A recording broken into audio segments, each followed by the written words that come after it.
ఎగిరి కింద పడేటట్టున్నా నేను. ఇదంతా బతుకమ్మ పువ్వాను. ఇదంతా లడ్డు.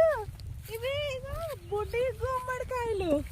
ఇగో ఇగో ఇవి మంచిగా ఉంటాయి నా టేస్ట్. తినేటిగా కూర వండుకుంటారు. కూర వండరు. చెప్పు. అయ్యో నాకు బుడ్డి గుమ్మడికాయలు దొరికిన. కూసో. ఇక్కడ మేము వెళ్ళే దారిలో మాకు ఇక్కడ దీని బుడ్డి గుమ్మడికాయలు మా మమ్మీకి ఇష్టం. కొడుక తిను. ఇట్లా తినరు, కూర వండుకొని తినాలి. ఇవి అవి దోసకాయలేమో.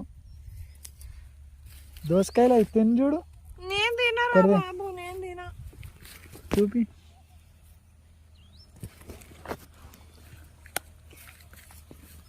మట్టి మట్టి ఉంటాయి, గాడిది తినకట్లా. ఇది ఖరాబ్ అయింది. ఇది దోసకాయలు ఇవి గాడి ఇంకా